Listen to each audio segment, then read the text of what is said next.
I'm Dick Roberts, and I'm acting as their head of marketing for Snail Games and Age of Wushu as it launches here in the United States. So let's talk a little about your Hollywood background. I understand you worked with Seinfeld, the TV series, for a long time. I was very fortunate to work at Sony Pictures Television for the last 15 years. And during my tenure there, I worked on predominantly the Seinfeld brand. I was the brand manager for the show. I watched it go through the second, third, and fourth cycle of syndication sales. And it is the most popular comedy show on television. And it still gets incredible ratings. And it's great content. And content is king today. That's the saying that's going around in Hollywood and everywhere else. And that's what kind of attracts me to these games that Snail is producing in China and wanting to bring here to the United States. How have you seen video games evolve, specifically in Hollywood, and their interpretation in terms of an actual entertainment form today?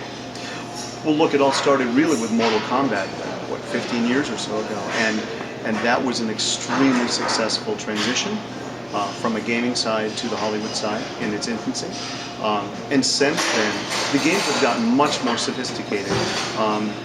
But what Mr. Shi, Snail Games founder and CEO in China, brings to the table is an artistic eye. He's truly an artist who's a great businessman, which is a strange combination. But what he brings to the table with Snail Games and with Age of Wushu specifically is a cultural exchange. And that's what interested me the most. It's not just a video game. It's really got content behind it and some tangible details to it. The martial arts that you see in this game are based on actual martial arts artists. It's captured, motion capture in China. So the movement that you see are not just digitally created by a gaming company. These people, and Mr. Shi who leads it, cares about the authenticity of the games, the movements, and the cultural story behind it. And that will translate well, I believe, and we believe at the company, because it's not just empty content for fun. This is something that is interesting, and this young demographic that's hungry for these games will respond to it not just because of the detail of the martial arts and the cultural background, but also the beauty. These games are cinematically produced. They already look like motion pictures. It's amazing. And that's really because of Shihai. He cares about the quality of the picture, of the virtual environments. But these environments in Age of Wushu are all based on actual places in China, in part of Chinese cultural history. It's a very interesting game, and we believe that it will be well received here in the United States and abroad. Now, you mentioned the game is very cinematic. There also are transmedia Hollywood aspirations. Can you talk a little about that? I can just a little, because the company hasn't released more information just yet. But what I can say is the goal in creating all of these games, especially Age of Wushu, is to create something that can translate easily to a television show, weekly, or a motion picture. And that was the attraction that the company approached Mr. Jet Li with. Jet Li is an international icon of martial arts. He's a major motion picture star globally. In China, he is a rock star. He's looked at as the source. If Jet Li is involved in it, especially in China, it's authentic. And that's what Snail Games wanted.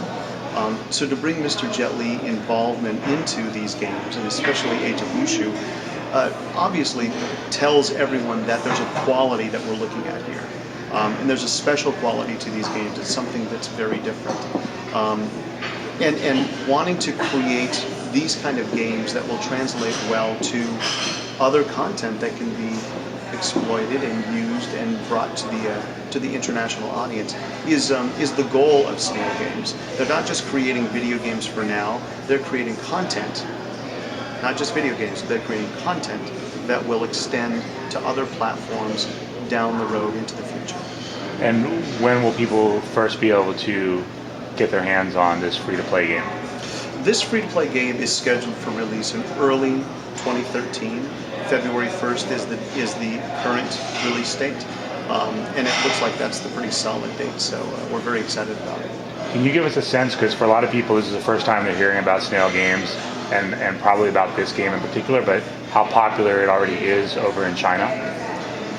Listen, China is a major economic force on the planet. Its population is huge.